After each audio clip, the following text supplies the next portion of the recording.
Welcome back. It's Business 101, and my name is Blyden Ukem.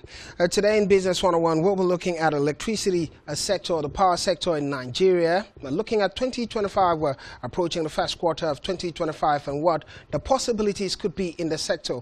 Also, casting our minds back to 2024. While my guests are standing by, ready for the conversation, Engineer Dennis Ebenezer, a project manager with Haven Hill Synergy Limited, joining the conversation today.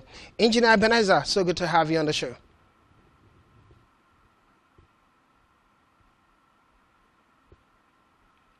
While anticipating to hear from Engineer Ebenezer, Engineer Obon Akpabio with the Bomb Power Plant also being part of the mix, ready for the conversation this evening.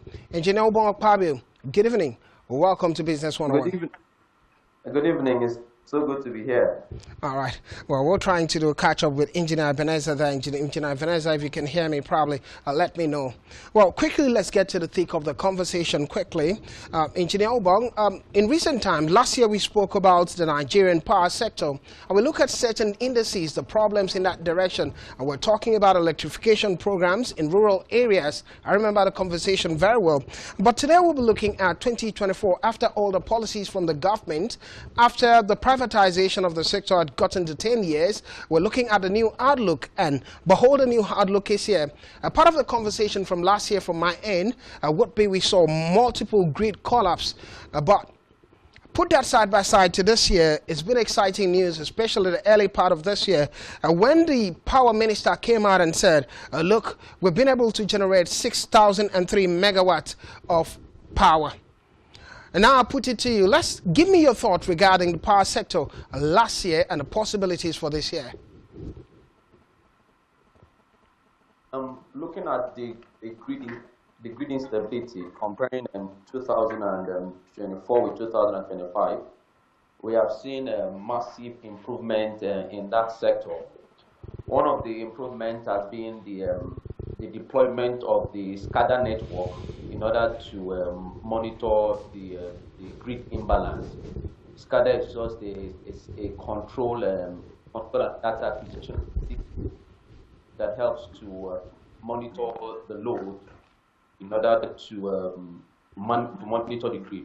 Now, the grid frequency in Nigeria is 50 Hz, and the load is what determines the frequency per time. So it's the job of the National Control Center in order to control the grid frequency.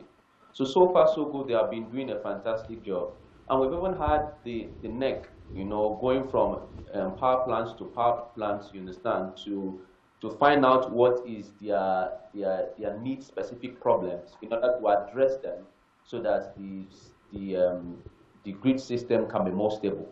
So we've seen NEC put in the work, we've seen TCN put in the work, we've seen NCC put in the work, and comparing this year to last year, the grid has been more stable.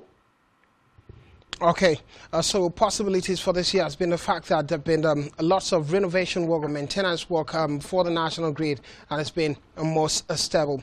Let's also talk about revenue in the power sector, because in recent times we've seen an increase in revenue. Just as we're talking about improvement in terms of power generation, there have been increase in revenue, and we hear the sector revenue grew by 70% to 1.7 trillion naira in 2024. And part of all of these, many are accusing the TCN, and not just the TCN, the DISCOs and the entire regulatory body for the tariff. Recently we heard, we've seen, not just hearing, because beginning from January was a plan to increase tariff about 60%. We've seen the implementation of that, and it's been quite high. But 2024, one of the things to really mark was increase in revenue. And many are saying it was just all about the tariffs. All right, so we've seen increase in revenue because there have been increase in power supply. Like comparing to the place I stay in Akwa Ibom State, we have up to like 20 hours light a day. So that shows an increase in revenue. Now, but there is a problem then. The DISCO also have a problem because, there can be increased supply to the consumers, but the consumers are not willing to pay for the power they are receiving. Now, there could also be a situation in which the discos now get money, but the process of remitting the money to the federal government.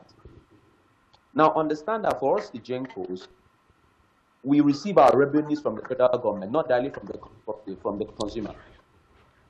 So even if there is increased revenue, the federal government are still the ones that pay us. So I could receive a whole lot, but still decides to pay you a percentage of what you're supposed to receive. So that's why the GENCOs are crying out that even when they have increased tariffs for different bands, we have not seen the commensurate reflection in the amount of money that Embed gives to the GENCO companies.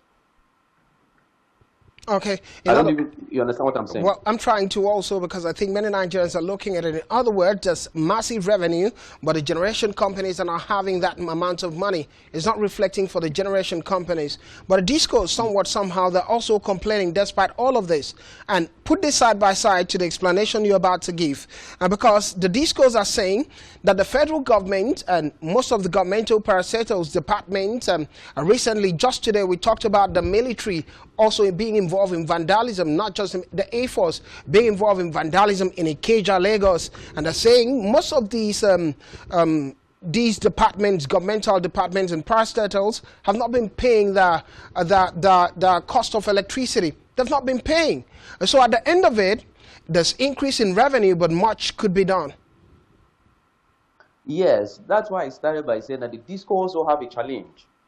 Now, but to me, the solution to that challenge would be prepaid metering.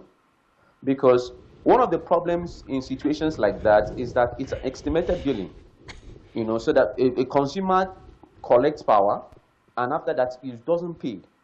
But if we're looking at the estimated billing, in which you have to pay for the load, the power you need to consume, you now know it's just like your GSM. You now know that if you don't pay for it, you won't have the light. So NEC has established or has moved a motion for the compulsory metering of the standard transfer specification meters. So if those metering is being enforced, that would go a long way to solve the problem in which the discos are encountering. Because as long as estimated billing is still what is in vogue, the discos will have a difficult time recouping their revenue. Okay, let's talk about the GENCOs now. What the limitations have been for the generating companies in order to make that money. You earlier talked about it and said, while there's increase in revenue, it's not reflecting for the GENCOs. What has been the limitation for the GENCOs? All right, for the GENCOs, the body responsible for paying GENCOs is called NBET, Nigerian Bulk Electricity Company. So it's just like dealing with the federal government. Like up till date, the NBET still pays the GENCO a percentage of what their total energy generated is due. So take, for instance, we generate, like, let's say, 42,000 megawatt hour of electricity for a month, let's say January. NBET says, oh, I can only pay you 30% of what you invoiced for. You can't force the federal government. So it's just an appeal to the federal government that for us, the GENCOs, to be in business, to be able to pay the gas supplier, take care of the running cost of generating electricity, the federal government should at least try to pay us up to 70 to 80% of the money we generate. The debt profile in the generation company is huge. Everybody is complaining, oh, the federal government, they are not paying. Because, oh, there is no money. After a while, they'll pay you, let's say, 20% of it. After a while, they'll pay you 30% of it. With those trickling funds, revenue coming in, it poses a problem for the generation companies to still stay afloat. That's why, on the other hand, you hear the gas suppliers saying that, oh, generation companies are owing them cost of gas because gas is expensive. So it's an appeal to the federal government to fund the GENCOs so that the GENCOs can take off the gas suppliers and also the running cost of generating electricity. That's why again I would say the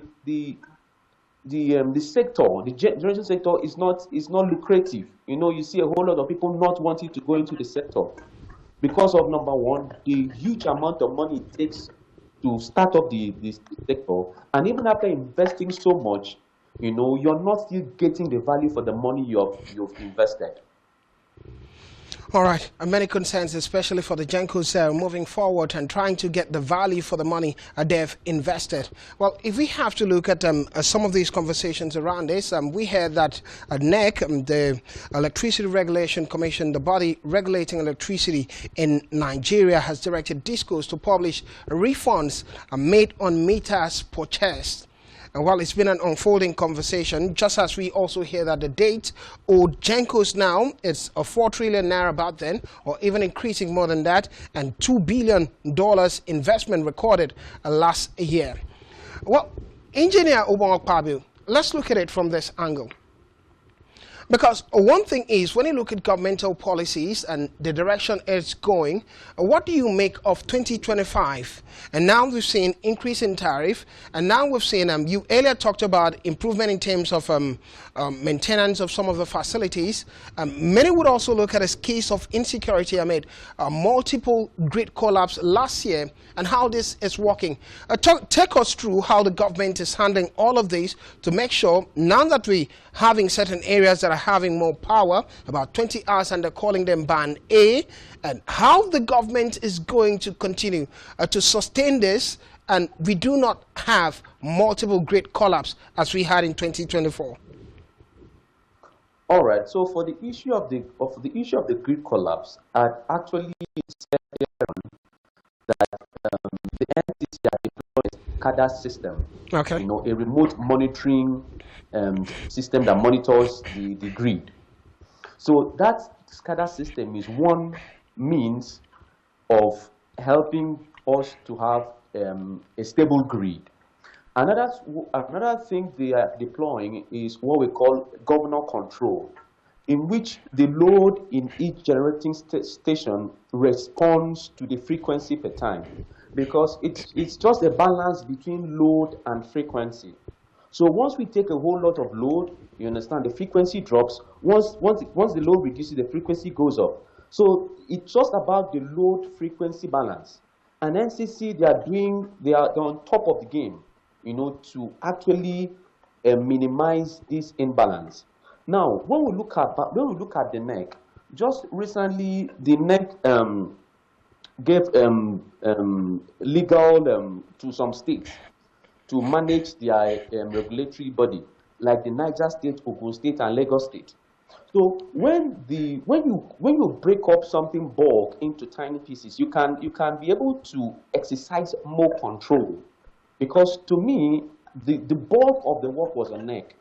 But with each state now having their regulatory commission, they'll be able to manage the state-specific needs as regards to power. So if you ask me, I would say that NEC is doing a good job in order to solve the problem of grid instability. Now, when you talk about vandalism, you can't totally eradicate that from the system. So what I would say is that from each state, they should put more strict measures against people who have found wanting in areas like that. Because once the fines are increased, it will deter people from engaging in such activities. That will go a long way to try to curb the issue of vandalism in the power sector. Okay, one aspect of the conversation you've mentioned is states becoming independent in terms of handling. Knowing the situations that are problem peculiar to that particular zone. So now let's look at our Akwa Ibom states, for example, because I listened to the names of the states you mentioned. You talked about Lagos, Niger State, and others, and you did not mention Akwa Ibom State. So how long is it going to take the federal government? You said this is the way forward. Or NEC, how long is it supposed to take NEC to give these independent states the authorization to handle that on a face in terms of the power sector? And put that side by side with the peculiarity of Akwa Ibom State. What are the issues in Akwa Ibom, in the power sector in Akwa Ibom, and how can it be handled and improved even further? All right, so comparing Akwa Ibom State side by side with other states, I would say Akwa Ibom State is the most blessed state as regards to power. Why am I saying so? Because number one, Akwa Ibom State has an independent power generation company called Ibom Power. Akwa Ibom State also has availability of gas from a company called Aku Gas. So with gas availability and a generation company, Akwa Ibom State should not have an issue once it comes to power generation. Now, considering transfer of legislative authorities to Akwa Ibom State, the issue has passed the first reading in the House of Assembly. So we are waiting for the second reading in which there'll be amendments on the bill already proposed. I have been opportune to see the bill proposed, and I've also given in my own contribution to the bill proposed. And I believe that if Akwa Ibom State government followed through that, Akwa Ibom State would, the issue of power collapse or power insufficiency will be a thing of the past in Akwa Ibom State. The governor is doing a whole lot, like even in March, I think March, yes, they're supposed to be an energy summit in which all stakeholders in Akwa Ibom State will come together and discuss the way forward. So if you ask me, the state is taking pragmatic measures to ensure that the power issues in Akwa Ibom State are being addressed properly. As fast as possible, as you're talking about March, it gets to happen. But one other way to look at would be the distribution companies. And I remember some time ago we had this discussion, and you talked about it, that the GenCos are generating distribution companies and the lines in that direction. But before we get to talk about distribution companies and also go back to talk about tariffs and the way forward, we'll go on a quick break, and when we're back, it will be a conversation on Business 101, still looking at Nigeria's power sector and the growth in it in 2025. Don't go anywhere.